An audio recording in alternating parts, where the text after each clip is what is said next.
क्या है और लॉज ऑफ मोशन का मतलब क्या है, जो एक्चुअली चैप्टर आपका पूरा का पूरा न्यूटन्स के लॉ के ऊपर डिपेंडेंट चैप्टर है, yes sir. And laws of motion.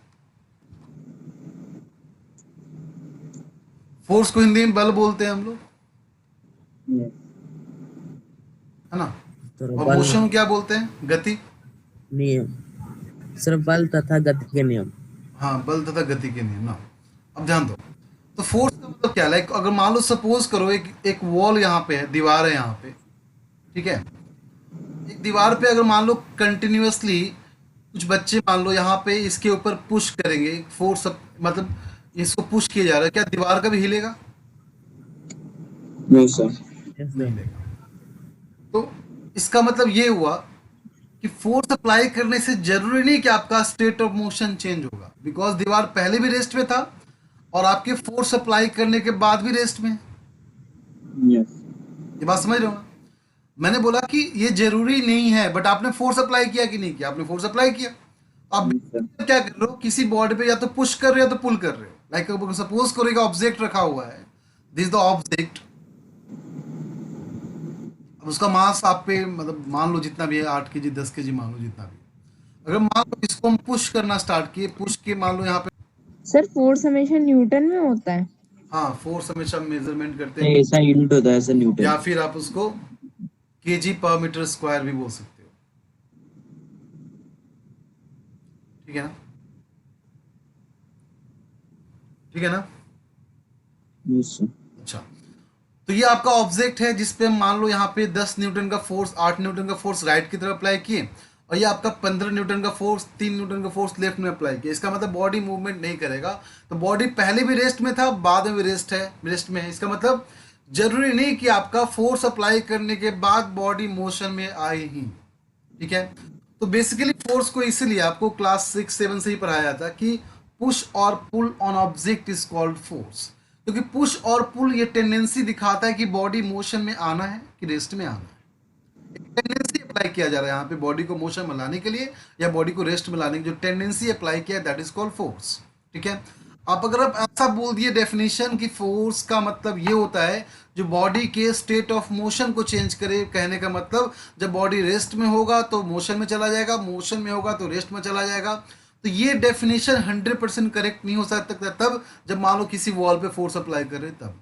तो यहाँ पे हमने फोर्स तो अप्लाई किया, यहाँ हमने फोर्स तो अप्लाई किया, तो वॉल आपका पहले भी रेस्ट में था और फोर्स अप्लाई करने के बाद भी रेस्ट में। इसका मतलब वॉल के अंदर कोई भी स्टेट ऑफ मोशन चेंज नहीं हुआ, बट फिर भी यहाँ फोर्स अप्लाई किया जा रहा है, ठीक। तो फोर्स यस सर। के बाद हम डिफाइन करते हैं वर्क डन क्या होता है। Like force related term work done. अगर मान लो आपने फोर्स अप्लाई किया, अब बॉडी मूवमेंट हुआ, ठीक है, या मूवमेंट नहीं भी, लाइक वॉल पे फोर्स अप्लाई किया आपने, तो वॉल में यस सर। हुआ ही नहीं। तो आप वर्क डन डिपेंड करता है कि फोर्स अप्लाई करने के बाद बॉडी मूवमेंट हुआ तो कितना हुआ या किस डायरेक्शन में हुआ। ये भी बहुत इंपॉर्टेंट है, डायरेक्शन बहुत ही इंपॉर्टेंट है कि बॉडी। अब वर्क डन का मतलब आपका फोर्स अप्लाई करने के बाद बॉडी मूवमेंट कितना हुआ। अगर सपोज करो वॉल पे आपने फोर्स अप्लाई किया, तो बताओ वॉल मूवमेंट हो पाएगा क्या? बोलो। No sir. तो वॉल में मूवमेंट नहीं हो पाएगा, तो बोलेंगे फोर्स तो अप्लाई किए हैं बट इसका डिस्प्लेसमेंट जीरो है। तो वर्क डन का मतलब अप्लाइड फोर्स और उसके अंदर डिस्प्लेसमेंट कितना अमाउंट, कितना क्वांटिटी का हुआ, दोनों के मल्टीप्लिकेशन को हम लोग वर्क डन बोलते हैं। तो ऑब्वियसली बात है, वॉल पे अगर फोर्स अप्लाई करोगे तो उसका वर्क डन हो जाएगा जीरो।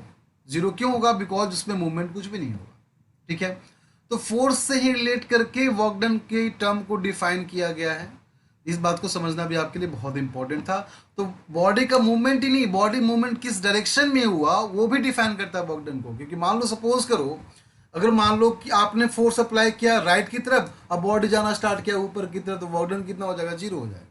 क्योंकि आप जिस तरफ फोर्स अप्लाई करते हो, वर्क डन भी आपका मूवमेंट भी उसी डायरेक्शन में होना चाहिए for positive work done. Positive work done होने के लिए जिस तरफ आपने फोर्स अप्लाई किया तो बॉडी का मूवमेंट उसी डायरेक्शन में होगा, तो बोलेंगे पॉजिटिव वर्क डन। बट मान लो आपने फोर्स अप्लाई किया राइट की तरफ, बॉडी मूव करने का स्टार्ट किया लेफ्ट की तरफ, उसको बोलेंगे नेगेटिव वर्क डन। आपने फोर्स अप्लाई किया राइट की तरफ, बॉडी जाना स्टार्ट किया ऊपर की तरफ 90 डिग्री पे, तो बोलेंगे जीरो वर्क डन, ठीक है। तो इसका मतलब वर्क डन का डिफाइन होने का मतलब सिर्फ फोर्स और उसका डिस्प्लेसमेंट नहीं है।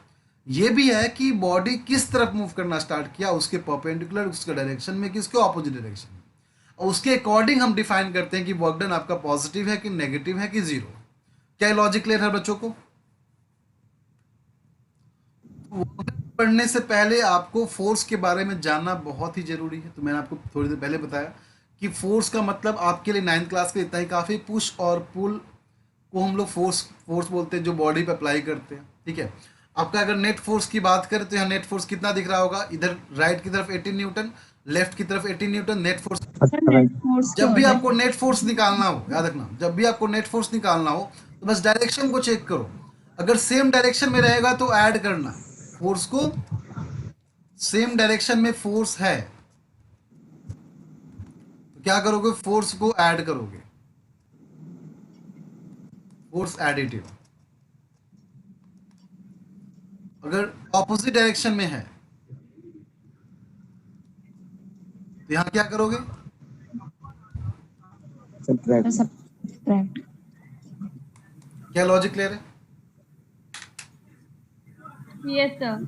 अच्छा, तो ये चैप्टर आपका जो है force and laws of motion, ये थोड़ा इंपॉर्टेंट चैप्टर आपका क्यों है, बिकॉज ये बहुत ही मोशन के बाद बहुत ही बेसिक चैप्टर है। क्लास 9 पे पढ़ना है इसको, उसके बाद आपको 11th में पढ़ना होता है, जो कि ब्रॉड में पढ़ना होता है, वहाँ पे अच्छे से एलिबरेट करके पढ़ना होता है। बहुत इंटरेस्टिंग चैप्टर, बिलीव मी, बहुत ही जो बच्चा इस चैप्टर को, जो बच्चा मोशन चैप्टर को समझा है तो इस चैप्टर को समझने बहुत ही, उसके लिए बहुत ही एक सिंपल चैप्टर है उसके लिए। लेकिन जिस बच्चे को मोशन चैप्टर में डाउट है, बिलीव मी, इस चैप्टर को समझना आपके लिए बहुत ही ज्यादा मुश्किल होगा। सर मोशन में सर मुझे सर बस एक डाउट है, सर समझा दो। हाँ बोलो। सर यूनिफॉर्म एक्सेलरेशन और कांस्टेंट एक्सेलरेशन, सर अगर सर जो एक्सेलरेशन है सर अगर कांस्टेंट रेट से चेंज हो रहा है, सर मतलब पहले 2 सेकंड में सर कांस्टेंट 10 रेट मीटर से पर। चेंज होना, कांस्टेंट मूव करना डिफरेंट है। कांस्टेंट रेट से चेंज होने का मतलब ये होगा, मान लो 5 मीटर पर सेकंड स्क्वायर है, बोल रहा है कांस्टेंट रेट से चेंज होगा, तो कहने का मतलब हर सेकंड 5 मीटर सर 5 स्क्वायर का एक्सेलरेशन बढ़ता जाएगा, एक्सेलरेट। बढ़ता जाएगा सर फिर और ये यूनिफॉर्म नॉन का मतलब यूनिफॉर्म हमेशा 5 ही रहेगा वो। सर फिर ये नॉन यूनिफॉर्म एक्सेलरेशन हो जाएगा ना सर, अगर चेंज होगा तो कांस्टेंट रेट से। कांस्टेंट रेट से चेंज हुआ तो आपका ये दो ध्यान लो, अगर मान लो पहला सेकंड 5 मीटर पर सेकंड स्क्वायर है तो अगले सेकंड में 5 मीटर पर सेकंड स्क्वायर ही चेंज करेगा। ऐसा नहीं कि 8 15 20, ऐसा नहीं, बोल टोटल की बात नहीं कर रहे हैं, चेंज की बात कर, रेट ऑफ चेंज की बात कर, रेट ऑफ चेंज 5 मीटर पर सेकंड है तो कांस्टेंट इसका हो गया आपका एक्सेलरेशन चेंज करना, ठीक है। सर अगर 5 है फिर उसका 10 होगा, फिर उसका 15 होगा, फिर 20 होगा, सर इसको नॉन यूनिफॉर्म एक्सेलरेशन कहेंगे। नॉन यूनिफॉर्म क्यों होगा, यूनिफॉर्म ही तो होगा। सर यूनिफॉर्म होगा सर, लेकिन सर ये 5 सर बढ़ रहा है ना। अरे बढ़ रहा है तो ग्राफ चेक करो ना आप इसको डिफरेंट तरीके से मत समझो। देखो, दिस इज कॉल्ड कांस्टेंट, अगर यस सर। है और ये एक्स एक्सिस है, इसको कांस्टेंट बोलते हैं। कांस्टेंट का मतलब हमेशा सेम रहना, मतलब अभी अगर 5 मीटर पर सेकेंड स्क्वायर है तो 10 सेकंड के बाद ही 5 मीटर पर सेकेंड स्क्वायर ही रहेगा, तो चेंज कितने का, जीरो का चेंज हो रहा है। Yes sir. कांस्टेंट जब चेंज हो ही ना उसको बोलते हैं कांस्टेंट। यूनिफॉर्म का मतलब चेंज अगर होगा तो कांस्टेंट रेट से चेंज होना। लाइक मान लो पहला पहला सेकंड मान लो 5 मीटर पर सेकेंड स्क्वायर था, फर्स्ट सेकंड पे कितना था 5, 2 सेकंड के बाद ये हो गया आपका 10, 3 सेकंड पे आपका हो गया आपका ये 15। तो चेंज कैसे है, क्या ये ग्राफ आपका लीनियर चल रहा है, स्ट्रेट चल रहा है कि नहीं चल रहा है? Yes sir. लीनियर हो जाए उसको यूनिफॉर्म बोलते हैं, ठीक है। अगर ग्राफ आपका लीनियर ना होकर आपका पैराबोलिक कर्व में हो जाए उसको नॉन यूनिफॉर्म बोलते हैं। ग्राफ कैसा है, स्ट्रेट। कैसा हो गया, यूनिफॉर्म हो गया। Sir uniform. यूनिफॉर्म होना कांस्टेंट होना बहुत डिफरेंस है, ठीक है। अगर कांस्टेंट रेट से चेंज कर रहा है ना, कांस्टेंट रेट से चेंज कर रहा है तो इसका मतलब ये हुआ कि उसके अंदर चेंजिंग आपका, अगर मान लो एक्सेलरेशन बोल रहे 5 मीटर पर सेकेंड स्क्वायर से कांस्टेंट रेट से चेंज करेगा, इसलिए हर एक सेकंड 5 ही बढ़ता चला जाएगा, इसको यस सर। चेंज करना। और कांस्टेंट होने का मतलब ये हुआ, अगर मान लो आपका बाइक का एक्सेलरेशन 5 मीटर पर सेकेंड स्क्वायर है पहले सेकंड पे, तो 5वें सेकंड पे 5 ही रहना चाहिए एक्सेलरेशन, 10वें सेकंड पे 5 ही रहना चाहिए, वो चेंज ही नहीं करेगा उसका। तो मतलब कांस्टेंट में सर हर एक सेकंड में उतना ही रहेगा। हाँ करेक्ट, उस पर चेंज जीरो होगा। और यूनिफॉर्म वाले में चेंज होगा बट चेंज आपका कांस्टेंट होना चाहिए, कांस्टेंट रेट से होगा। Okay correct. सर। अब लॉजिक क्लियर है? Yes sir. और किसी को डाउट है मोशन चैप्टर में? सर ये जो आपने सर इंग्लिश में लिखा है सर, इसको मैं क्या लिख दूं हिंदी में, सर बता दो। ये यस सर। एक ही दिशा में और ये उल्टा दिशा, एक ही तो दिशा में देखिए बल दिशा को में। जोड़ देंगे, उल्टा दिशा में बल को घटा देंगे। ठीक है। Yes sir. अच्छा, और किसी को डाउट है मोशन चैप्टर में तो पूछ लो, बिकॉज ये चैप्टर का बहुत ही इंटरलिंक्ड चैप्टर है मोशन चैप्टर से। अगर मान लो जो बच्चा इस चैप्टर को, मोशन चैप्टर को रिलेट नहीं कर पाएगा तो बिलीव मी ये चैप्टर पढ़ना आपके लिए टाइम वेस्ट है। सो आपका नेक्स्ट टॉपिक आपका है, मैंने आपको फोर्स के बारे में आपको अच्छे से क्लियर कर दिया है कि फोर्स का मतलब एक्चुअली क्या होता है। एक ऑब्जेक्ट है ना के ऊपर, अब देखो ऑब्जेक्ट के ऊपर आपने फोर्स अप्लाई किया था ना, ध्यान सुनो, ऑब्जेक्ट के ऊपर आपने फोर्स अप्लाई किया था, इसका मतलब इसको हम लोग कांटेक्ट फोर्स बोलेंगे, जब यहाँ पर जाकर हमने कांटेक्ट में आकर फोर्स अप्लाई किया। ठीक है। कुछ फोर्सेज आपके बिना कांटेक्ट के ही अप्लाई हो जाते हैं, जो क्लास 8 में आपने पढ़ा होगा, like electrostatic force, gravitational force, magnetic force. देखो कांटेक्ट फोर्स का मतलब जब बॉडी के ऊपर कांटेक्ट में आकर फोर्स अप्लाई करो that is called contact force. जब बॉडी को बिना टच किए फोर्स अप्लाई कर दो that is called non contact force. Clear है। आपने देखा होगा दो मैग्नेट को बिना टच किए एक दूसरे मैग्नेट को यहाँ पे हम लोग मूव करवा सकते नहीं करा सकते। यहाँ पे रखा हुआ है एक मैग्नेट, यहाँ पे रखा हुआ है, तो क्या दोनों को पास पास रखोगे तो क्या अगर मान लो ये नॉर्थ पोल है या साउथ पोल है, क्या अट्रैक्ट करेगा नहीं करेगा? सर अट्रैक्ट करेगा सर, अपोजिट डायरेक्शन मतलब नॉर्थ और साउथ अट्रैक्ट करते हैं, सेम ने नॉर्थ नॉर्थ है तो रिपल्जन होगा। हाँ, तो ये बताओ कि अट्रैक्शन होने के लिए, अट्रैक्शन क्या है? फोर्स ही तो है। Yes attraction and repulsion is a force. तो क्या इस यस फोर्स को अप्लाई करने के लिए क्या दोनों कांटेक्ट में आया क्या, कि दूर दूर रखा हुआ था तुम? सर नहीं, कांटेक्ट में थोड़ी ना है। हाँ, तो कांटेक्ट में नहीं था ना।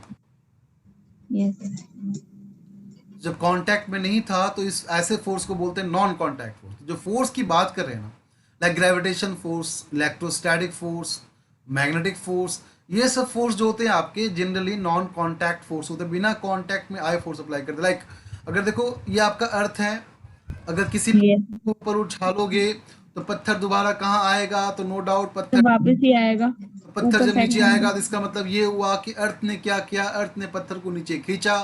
कैसे खींचा, क्यों खींचा? बिकॉज यहाँ एक फोर्स है, जिस फोर्स को हम लोग क्या बोलते हैं? ग्रेविटेशनल फोर्स बोलते हैं, जो gravitational non force. Contact force है। तो because of non contact force which is gravitational force, Earth ने उस पत्थर को नीचे खींचा। इन द सेम वे पत्थर भी अर्थ को ऊपर खींच रहा होगा, बट ये फोर्स इतना कम होगा कि नेग्लिजिबल होगा उसके कंपेयर में, जिसकी वजह से हमें दिखता नहीं है यस पत्थर भी अर्थ को खींचता सर, होगा। नेग्लिजिबल ही होगा।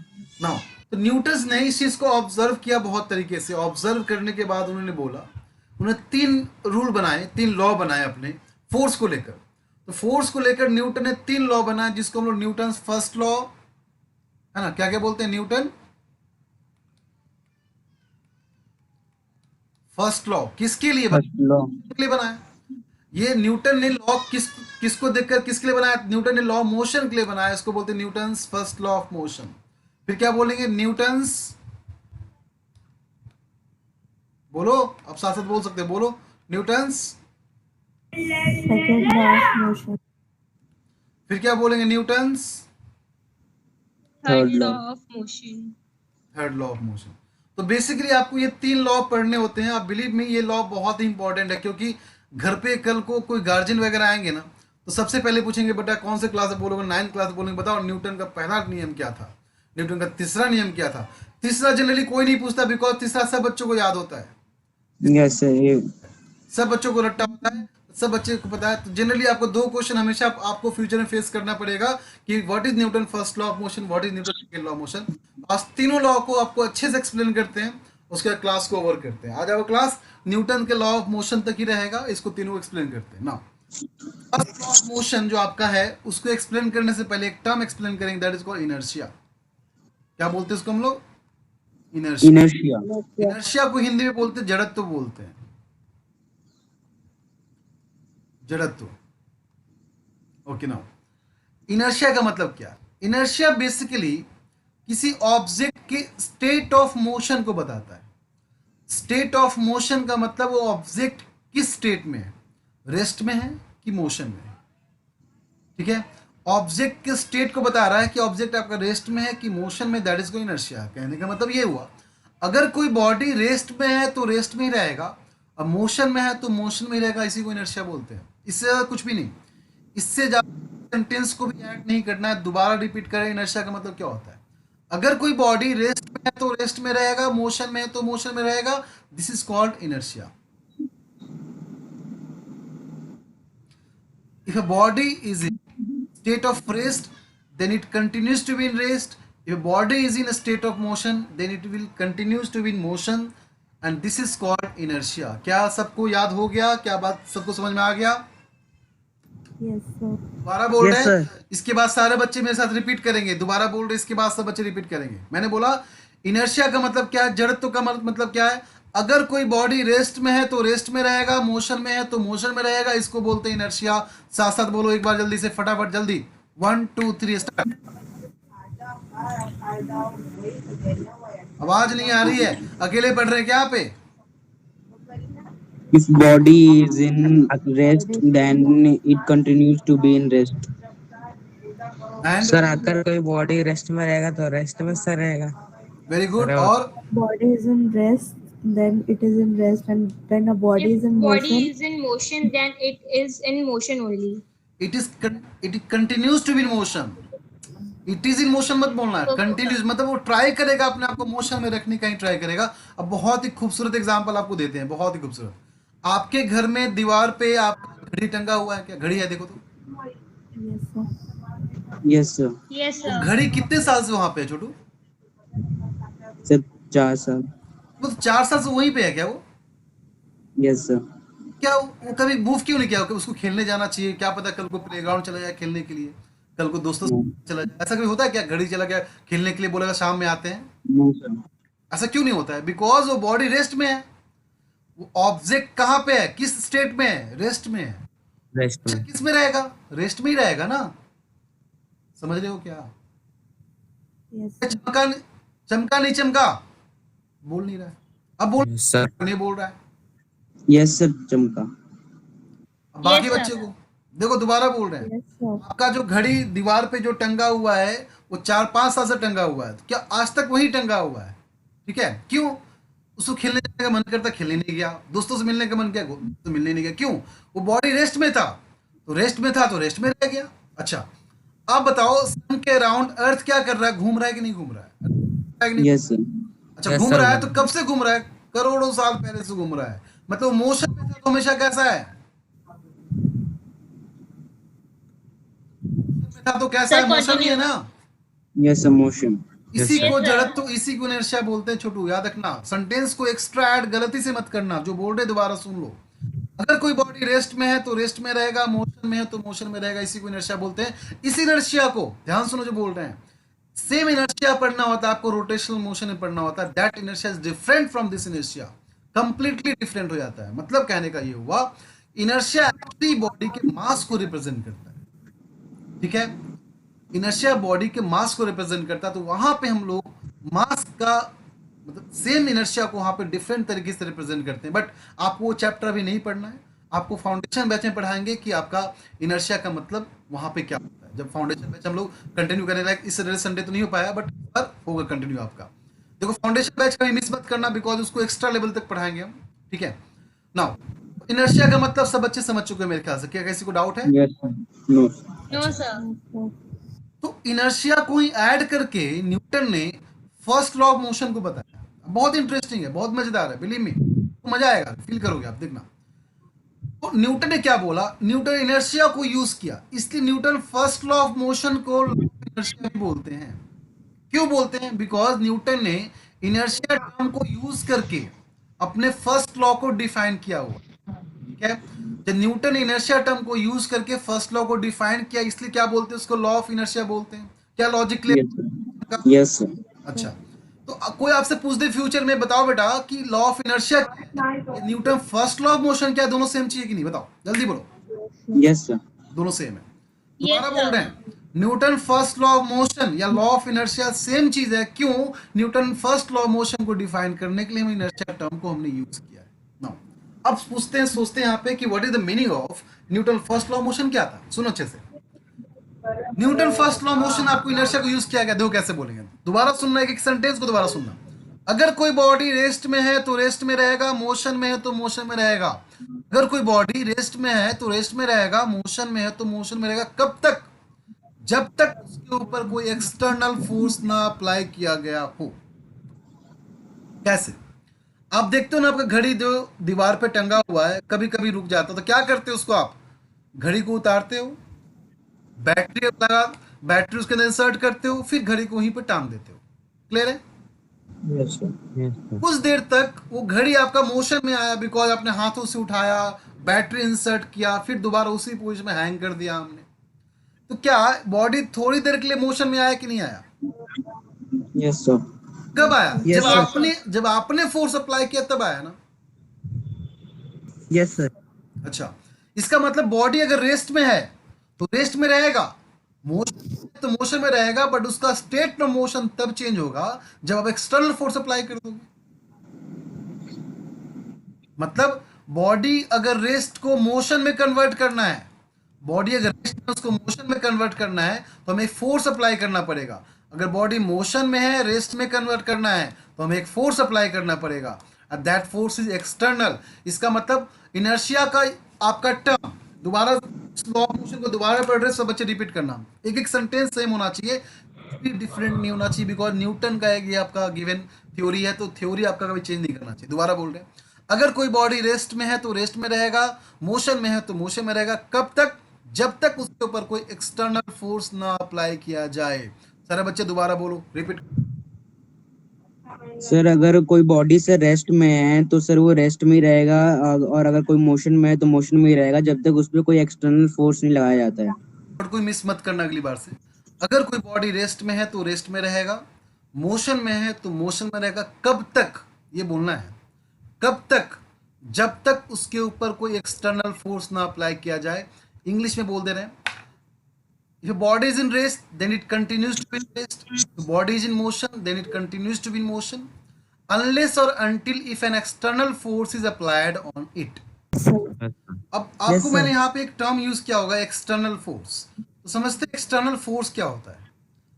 एक्सटर्नल फोर्स का मतलब बाहर का बल, बाहर का फोर्स अप्लाई करना, मतलब उस बॉडी के अलावा, के अंदर का नहीं, उसके बाहर का। मान लो एक बॉल को रोड पे थ्रो किया गया, फेंक दिया गया ऐसे, तो मान लो थ्रो कर दिया, कुछ देर के बाद आपका ये बॉल ऑटोमेटिक रुकेगा नहीं रुकेगा? Yes sir. तो मान लो इसके पास स्पीड u है, तो यहाँ बाद फाइनल स्पीड कितना हो जाएगा? 0 होगा नहीं? जीरो। अच्छा, इसका स्पीड चेंज क्यों हुआ? बिकॉज इस पे कोई एक्सटर्नल फोर्स रहा होगा जो मोशन को कन्वर्ट किया कि नहीं किया। चेक करो, अच्छे से सुन लो, देखो जल्दी फटाफट। पहले मोशन में था, अब बॉडी कैसा आ गया? रेस्ट में आया कि नहीं आया? Yes sir. अरे Yes, फील sir. करो, फील करो। डेफिनेशन याद करने से फायदा नहीं है। मैंने बोला रेस्ट में है तो रेस्ट में रहेगा, मोशन में है तो मोशन में रहेगा। कब तक? जब तक एक्सटर्नल फोर्स अप्लाई न किया है। इसका मतलब अगर एक्सटर्नल फोर्स है तो मोशन को रेस्ट में और रेस्ट को मोशन में कर देगा। तो बॉडी पहले मोशन में था, अब किस में हो गया? रेस्ट में हो गया। इसका मतलब ऑब्वियस सी बात है, इस बॉडी के अंदर क्या अप्लाई किया गया होगा? एक्सटर्नल फोर्स होगा। External force. ये कौन सा एक्सटर्नल फोर्स था जो बॉडी को मोशन से रेस्ट में कन्वर्ट किया? That external force is friction force. कौन सा फोर्स था? Friction force. फ्रिक्शन फोर्स होने की वजह से ये बॉडी मोशन से रेस्ट में। अब बात समझिए। फ्रिक्शन का मतलब? फ्रिक्शन का मतलब होता है आपका घर्षण। घर्षण। Yes sir. क्या होता है? घर्षण। यस। तो घर्षण बल की वजह से ये बॉडी क्या हो गया? आपका रेस्ट पे आ गया। क्या क्लियर है यहाँ तक? यस। और भी बहुत Yes, सारे sir. एग्जाम्पल हैं आपके। लाइक देखो, एक आपका लाइक ग्लास है, उसके ऊपर कार्डबोर्ड को रखा गया है, और जिस कार्डबोर्ड पे मान लो 5 रुपए का कॉइन रखा गया। मेरे ख्याल से आपका बुक में भी एग्जाम्पल दे रखा है एनसीईआरटी में। मान लो 5 रुपीज का कॉइन यहाँ पे है। अब ध्यान सुना जो बोलेंगे, छोटू सुनना अच्छे से, फील करना इस चीज को। जहां डाउट हो पूछना है मेरे से, 5 बार पूछो, 6 बार, कोई दिक्कत नहीं है, बस पूछो। देखो, अगर मान लो आपने कार्डबोर्ड पे फोर्स अप्लाई किया, बताओ फोर्स किस पे अप्लाई किया छोटू लोग? Sir cardboard. Cardboard. Force cardboard पे अप्लाई किया ना, तो कार्डबोर्ड मोशन में रहेगा नहीं रहेगा? Yes sir. बट आपने कॉइन पे कोई फोर्स अप्लाई किया क्या? No no sir sir. No sir no sir cardboard पे फोर्स अप्लाई किए तो मोशन में कौन आया? कार्डबोर्ड। तो कार्डबोर्ड कहाँ निकल जाएगा? आगे की तरफ। Yes sir. Yes sir but coin कैसा है? कॉइन आपका रेस्ट में है, तो कॉइन कहाँ रहेगा? रेस्ट में रहेगा। तो कार्डबोर्ड निकल जाएगा आगे और कॉइन गिर जाएगा। नीचे ये नीचे चला एग्जाम्पल है दिखा रहा है कि मोशन में था तो मोशन में निकल गया, और रेस्ट में था तो रेस्ट में निकल गया। क्लियर है? Yes yes sir. Yes sir ये बात समझ गए? यस सर फील आया नहीं आया? सर अच्छा, हाँ फील ही लेते रहो। नेक्स्ट, अब थोड़ा सा कुछ एग्जाम्पल आपको और बताते हैं, ठीक है? लाइक आपका एग्जाम्पल हो गया, मान लो एक रस्सी पे, है ना, आपका कपड़ा टंगा हुआ है, ठीक है? तो बहुत ही गंदा है कपड़ा वो, मतलब मान लो ब्लैंकेट है आपका, ठीक है? एक ब्लैंकेट टंगा हुआ है, इसमें बहुत सारे यहाँ पे धूल है, छोटे छोटे कण यहाँ पे हैं। तो मुझे इस छोटे छोटे जो आपका धूल दिख रहा है, कण दिख रहा है यहाँ पे, इसको बाहर करना है। तो हम क्या करेंगे? डंडा लेकर आएंगे, स्टिक लेकर आएंगे, और इसको क्या करेंगे? मारना स्टार्ट, पीटना स्टार्ट करेंगे इसको। बिकॉज इसने पढ़ाई लिखाई की नहीं है तो पीटना तो पड़ेगा ही, बिकॉज बिना पिटाई किए कोई बच्चा सुधरता ही नहीं है, इसको सुधारना ही पड़ेगा। तो उसको क्या करना है? इसको पिटना स्टार्ट करेंगे। जब इसको पिटना स्टार्ट करें, ध्यान सुनना, पिटना स्टार्ट किए तो मोशन में कौन आएगा? ब्लैंकेट आएगा। बिकॉज आपने मोशन किसको दिया? ब्लैंकेट को मोशन में दिया। ब्लैंकेट निकल जाएगा मोशन में, जो बट धूल था, धूल रेत में कहाँ पे था? ध्यान सुनो जो बोल रहे हैं, ठीक है? अगर मान लो लास्ट एग्जांपल की बात करते हैं, तो ये इसका पोजीशन रेस्ट में यहाँ पे था, इसने रेस्ट में डायरेक्टली नीचे गिरा, ये आगे नहीं बढ़ेगा। पे यहाँ पे जो धूल वगैरह है वो रेस्ट में कहाँ पे? यहीं पे रहेगा ना। तो ब्लैंकेट निकल जाएगा आगे मोशन में, बट धूल तो यहीं रह जाएगा। धूल आपका फिर एयर के साथ मिक्स होकर आगे निकल जाएगा। आई बात समझ में? इस तरीके यस से ब्लैंकेट से धूल को अलग कर पाते हैं because of inertia. Logic clear है? Yes sir Yes, sir. और एक बहुत ही बेहतरीन क्वेश्चन हर साल एग्जाम में आया, कंपटीशन एग्जाम में भी आया, हर साल आता है। इनफैक्ट आपके घर में कोई चाचा वगैरह कोई आएंगे, मामा ताऊ कोई भी आएंगे, तो ये क्वेश्चन पक्का पूछेंगे। बोलेंगे बताओ बेटा, गाड़ी चल रही है, ड्राइवर ने ब्रेक लिया, आप कहाँ गिरोगे? ड्राइवर ने लेफ्ट टर्न लिया, आप कहाँ मूव करोगे? कहाँ, किस डायरेक्शन मूव करोगे? ड्राइवर ने राइट टर्न लिया, आप कहाँ मूव करेंगे? ड्राइवर ने गाड़ी स्टार्ट किया तो कहाँ मूव करोगे? मतलब ये फेमस क्वेश्चन है हर बच्चों के लिए। जो बच्चा 9th क्लास में होता है ना, उससे 3 क्वेश्चन हमेशा पूछा जाता है। एक गाड़ी वाला क्वेश्चन, एक न्यूटन क्वेश्चन हमेशा पूछा जाएगा, ठीक है? सर हम उसका भी सर एग्जांपल ले सकते हैं ना सर? अगर हम बाइक चला रहे हैं तो सर अगर हम सर ब्रेक मारेंगे तो सर बाइक अच्छा, रेस्ट तो पे आ जाएगा तुम सर। बाइक चलाओ या बस चलाओ, क्या डिफरेंट कॉन्सेप्ट डिफरेंट हो जाएगा क्या? नो सर, मतलब वही बता रहा हूँ सर अच्छा, एग्जांपल। वाह। कल को बोल देगा सर एक और क्वेश्चन है, साइकिल चला रहे हैं, कोई बोल देगा स्कूटी चला रहे हैं, 25 क्वेश्चन बना देगा बैठ के यहाँ पे। सर एक बात पूछूं ऑब्जेक्ट होना चाहिए मूविंग वाला, कुछ भी ध्यान रखो। बस चलाओ, ट्रेन चलाओ, गाड़ी चलाओ, साइकिल चलाओ, स्कूटी चलाओ, बाइक चलाओ, कुछ भी चलाओ, उससे फर्क नहीं पड़ता है, बट कॉन्सेप्ट तो सेम रहेगा ना। यस अब सुनो कॉन्सेप्ट क्या है, ध्यान सुनो। देखो, हम दोबारा एक ही बात बोलेंगे, इनर्शिया। आप जिस पोजीशन पे थे, ध्यान सुनना, आप जिस पोजीशन पे थे हमेशा उसी पोजीशन को अटेंड करना चाहते हो आप। अगर आप मोशन में थे तो आप चाहोगे मोशन में रहना, बिकॉज इनर्शिया क्या बोलता है? अगर कोई बॉडी मोशन में है तो कहाँ रहना चाहेगी? बोलो। मोशन मोशन अगर कोई बॉडी रेस्ट में तो कहाँ रहना चाहेगी? रेस्ट क्लियर है? बस एक कॉन्सेप्ट दिमाग में फिक्स कर लो, तुम ठूस ठूस के भर लो। आप जिस स्टेट में थे आप उसी स्टेट को अटेन करना चाहते हो। अगर मोशन में तो मोशन में रहना चाहोगे, और रेस्ट में तो रेस्ट में रहना चाहोगे। अब फील करो इस चीज को, छोड़ो, फील करो। लाइक ये बस है, ठीक है? ये आपका बस हो गया, यहाँ से यहाँ तक बस है। This is passenger. क्या पैसेंजर दिख रहा है बच्चा यहाँ पे? कोई मेरे हाथ में पैसेंजर दिख रहा है क्या? या फिर कलर कलर से यहाँ पे प्रॉब्लम हो रहा है? दिख रहा है ना? पेन को मान लो पैसेंजर, कोई दिक्कत? ध्यान सुनना, ठीक है? अभी पैसेंजर कैसा है? गाड़ी स्टार्ट नहीं हुई आपकी, बस स्टार्ट नहीं है, कैसा है? रेस्ट में कि मोशन में? सर रेस्ट में अच्छा, गाड़ी अचानक से स्टार्ट की, ठीक है? तो गाड़ी जब अचानक स्टार्ट की तो बताओ, ये सिंपल सा फैक्ट बताना कि गाड़ी स्टार्ट करने के बाद आप तो सीट पे बैठे हो। जब सीट पे बैठे हो तो आपका जो पैर होगा वो गाड़ी कांटेक्ट में होगा कि नहीं होगा? Yes sir. लैपटॉप का चार्जर खत्म हो गया। अगर कोई चार्जर लैपटॉप का 0% 1% पे तुरंत चार्ज पे लगा दिया करना। इसको भी इनर्शिया से डिफाइन करेंगे बाद में। पढ़ो जो तो मान लो आपका ये बॉडी था, ये कांटेक्ट था। अब फील करना इसको, बस पे आप बैठे होगे मेरे ख्याल से बहुत बार, आप चेक करो इसको। तो अगर मान लो गाड़ी जैसे चलना स्टार्ट की तो कब आपका जो लाइक कमर है, कमर के नीचे का पोर्शन कांटेक्ट है आपका सीट से और गाड़ी से। इसका मतलब अगर गाड़ी मोशन में तो नीचे का पोर्शन साथ साथ मोशन में जाएगा, बट ऊपर का पोर्शन कांटेक्ट में नहीं है। नहीं नहीं है। अब सुनो अच्छे से। तो जैसी गाड़ी आगे बढ़ी तो पैर साथ साथ आगे बढ़ गया, बट ऊपर वाला आपका जो कमर के ऊपर का पोर्शन क्या था, रेस्ट में था ना, यस सर। रेस्ट में था। तो वो भी गाड़ी के साथ आगे बढ़ गया, लेकिन वो क्या बोल रहा है, वो बोल रहा है रेस्ट में थे। रेस्ट में कहाँ पे थे, यहाँ पे थे। बट गाड़ी जैसे आगे बढ़ी तो वो भी साथ साथ ऐसे आगे निकल गया, बट रेस्ट में था। तो अपने पोजीशन को अटेंड करने कहाँ चला जाएगा वो, पीछे। बिकॉज पीछे ही रेस्ट में था ना वो। देखो गाड़ी के साथ मोशन में आगे निकल तो गया, बट पीछे रेस्ट में था, इसलिए अपने आपको रेस्ट पे लाने के लिए फिर से क्या कर, इसका मतलब जैसी गाड़ी स्टार्ट होती है तो हम लोग पीछे झुक जाते हैं। क्या लॉजिक,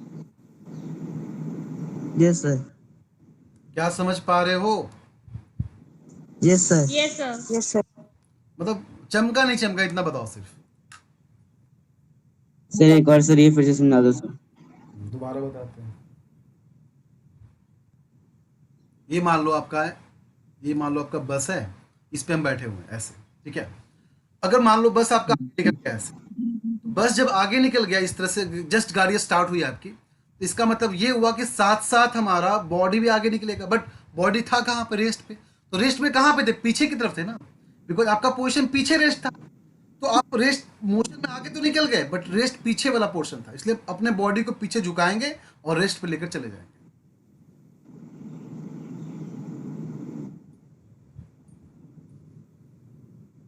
समझ गए बात? Yes sir. Yes, sir. Clear है? Now in the same way, अब अगर मान लो आप मोशन में ऑलरेडी हो, पूरा बॉडी मोशन में चल रहा है अभी, तो है कि नहीं? Yes sir. गाड़ी मोशन में, तो अभी मोशन में चले जा रहे हैं, सब मिलकर एक साथ चले जा रहे हैं। अचानक से ड्राइवर ब्रेक ले लिया, इसका मतलब थे मोशन में, थे कि नहीं थे, बताओ। आप थे मोशन में, आप बढ़ रहे थे आगे, बहुत स्पीड से बढ़े जा रहे हो, बढ़े जा रहे हो। गाड़ी अचानक से ब्रेक लिया, तो आप थे तो मोशन में, बट अब रुक गए यहाँ पे। बट मोशन में कहाँ थे, अगर मोशन में होते कहाँ होते, आगे होते ना। तो बॉडी आगे को मोशन में कंटिन्यू करने के लिए आगे झुका देगा। समझ गए बात? Yes sir. लॉजिक क्लियर है? चमका नहीं चमका? आप अच्छा। गाड़ी ले लिया ब्रेक, तो ब्रेक लेते आप आ गए पीछे, बट मोशन में अगर होते तो कहाँ होते, आगे होते। तो अपने आप को मोशन में करने के लिए क्या झुका देंगे, आगे झुका देंगे। क्या ये लॉजिक क्लियर है? Yes, sir. Yes sir. Clear है? अच्छा, अब मान लो गाड़ी चल रही है, गाड़ी लेफ्ट टर्न ले ली, ऐसे मुड़ गई राइट। मान लो आपका गाड़ी ऐसे लेफ्ट टर्न ले ली, तो आप गाड़ी ऐसे लेफ्ट टर्न लेगा, आप थे तो राइट में। देखो अगर मान लो लेफ्ट टर्न नहीं होता, देखो ऐसे क्वेश्चन का आंसर करना है तो ये सोचो, अगर ऐसा नहीं होता तो हम कहाँ होते, ऐसे बोलना हमेशा। ऐसे क्वेश्चन का आंसर करना है तो ये बोलना कि जो हो चुका है, अगर नहीं होता तो हम कहाँ होते। तो जहां होते अपने आप को वहीं मूव कर दो। लाइक मोशन में था तो ब्रेक ले लिया, अगर ब्रेक नहीं लेते तो कहाँ होते, आगे होते, अपने आप को आगे झुका दो।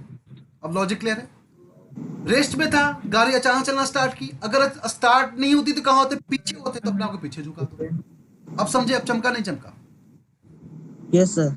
गाड़ी चल रही राइट टर्न ले लिया, लेफ्ट टर्न ले लिया, तो अगर लेफ्ट टर्न नहीं लेता तो कहाँ होते हम, देखो लेफ्ट टर्न लेने ऐसे मुड़ गए ना, अगर लेफ्ट टर्न नहीं लेते तो कहाँ होते हम, यहाँ पे होते। तो गाड़ी तो बॉडी अपने आप को ऐसे राइट में झुका देगा। अगर मान लो गाड़ी राइट झुका दिया, तो अगर राइट नहीं जाता तो कहाँ होते हम, लेफ्ट की तरफ होते, तो गाड़ी लेफ्ट की तरफ। आपका बॉडी लेफ्ट में झुका देगा। अब बात समझे? इसलिए आपने फील किया होगा, जब ये गाड़ी लेफ्ट टर्न लेती है तो हम ऐसे झुकते हैं, यस ऐसे जा सर। रही तो हम ऐसे झुकते हैं, गाड़ी ऐसे टर्न ली तो हम ऐसे झुक जाते हैं। अब फील कर पा रहे हो क्या? Yes, sir. बोलो जी। Yes sir. Yes sir. बात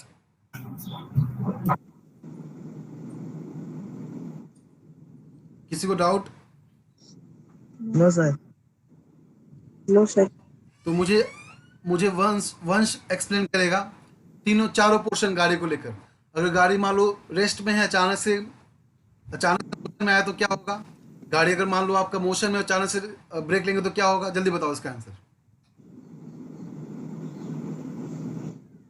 अगर गाड़ी रेस्ट में, अगर सर हमें मोशन में लानी है तो सर हम आगे की तरफ बेंड होंगे तब गाड़ी स्ट्रेट मूव करेगा। और सर अगर साइडवेज है तो लेफ्ट की तरफ मूव करेंगे तो राइट, मतलब सर अगर राइट में टर्न करना है तो लेफ्ट में मूव करेंगे, और सर अगर लेफ्ट में करना है तो राइट में मूव करेंगे। ठीक है। क्या किसी बच्चे तनु डाउट है तुम्हें? No, sir. तनु डाउट है क्या? No, sir. और आलोक, दिव्यांशी, अरमान, हर्ष, दीपेश, किसी बच्चे को डाउट है? किसी बच्चे को? No, sir. कोई भी डाउट नहीं है. अच्छा, तो इसका मतलब आपने फर्स्ट लॉ ऑफ मोशंस को अच्छे से समझ लिया। Yes sir.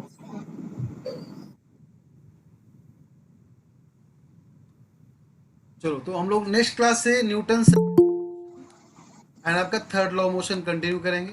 अभी 10th का बैच आ चुका है, 10th का बैच को कंटिन्यू करेंगे, ठीक है? तो आप लोग हो सके तो जितना मैंने करवाया है तो एनसीईआरटी का उतने पेज तक लाइन बाय लाइन रीडिंग कर लेना, और जितना Yes. इसके अकॉर्डिंग मिले उसको सॉल्व भी कर देना, ठीक है? Okay, sir. ठीक है, तो मिलते हैं नेक्स्ट क्लास में। तब तक आप लोग ग्रुप लेफ्ट कर सकते हो। Thank you, sir. Thank you, sir. Welcome.